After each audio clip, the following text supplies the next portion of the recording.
Good afternoon, everybody. Welcome back to another Thursday Tips and Tricks. If you recall, last week we were talking about learning how to do mitered corners when we're adding borders on our projects. And as you recall, there were three things that we decided you needed to do well in order to make your miters lay nice and flat. One was make sure that you had enough length in your border strips. Two was to make sure you did all of your starting and stopping of your stitching at a 1/4 of an inch start-stop point. And three, make sure that your seam comes directly out from the corner at a 45-degree angle so that everything lays flat when you're finished. Now, I'm pretty pleased with this.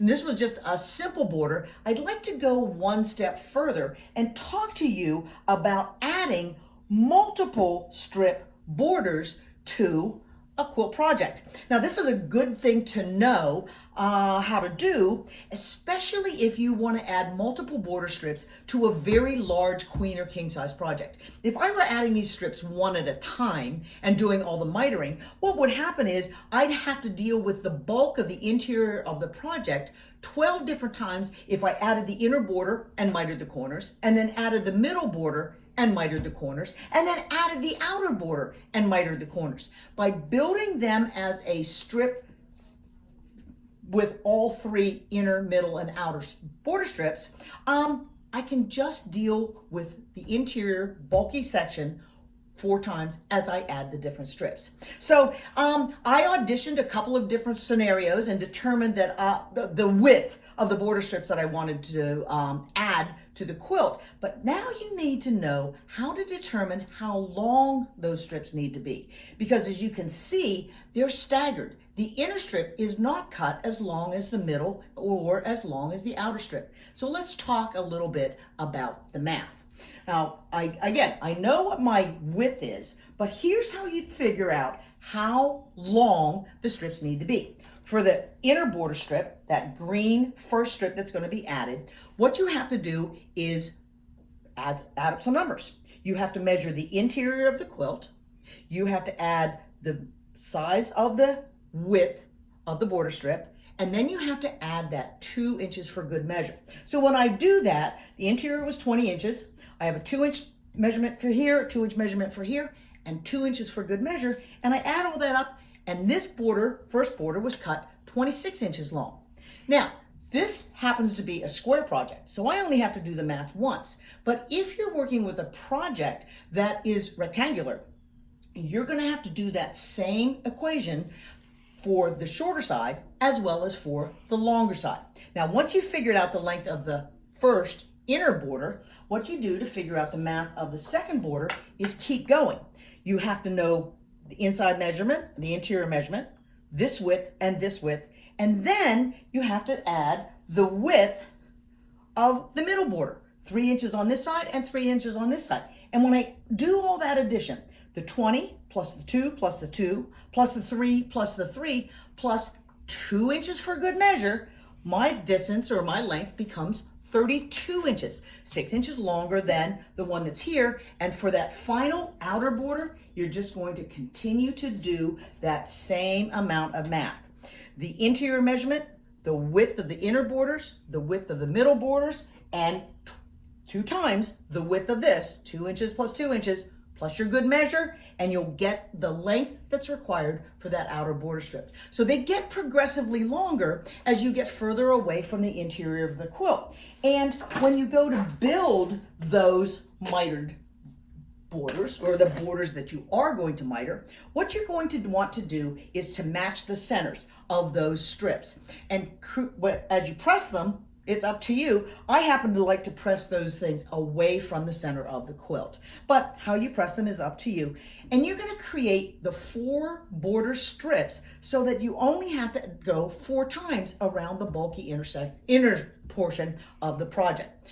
And just like last week, you'll need to find the middle of this border strip, match it to the middle of your quilt interior, add all 4, stitch with that start-stop point at the 1/4 of an inch, add all 4 borders, and here is again a quick review of how we mark and miter the corners. Working with the wrong side up, edge and edge of the quilt interior get folded together. And when I do that, I'm going to kind of shake that out a little bit. And what I'm trying to do is to line up those pieced border strips. Let's get it going there. Those pieced border strips. Let's get this light a little brighter here.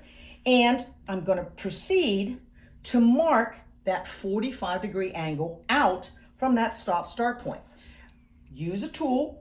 My favorite tool again is that Omnigrid 40 or Omnigrid 96.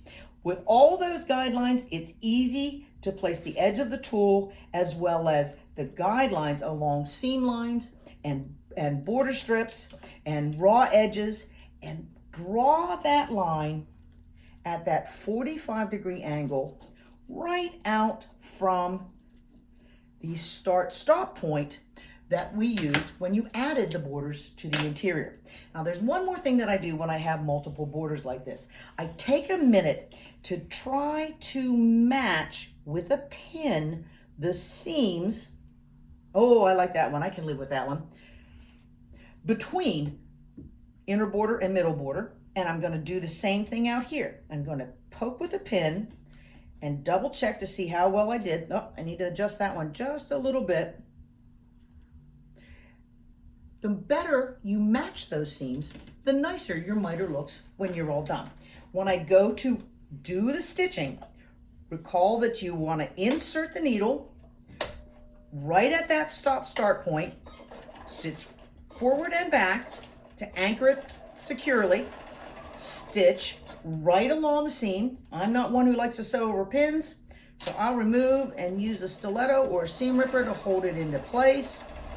Continue down the line, remove the pin, hold it where it was pinned till it goes under the needle, and work my way to the end, adding a back tack to secure that final piece. And when I remove this,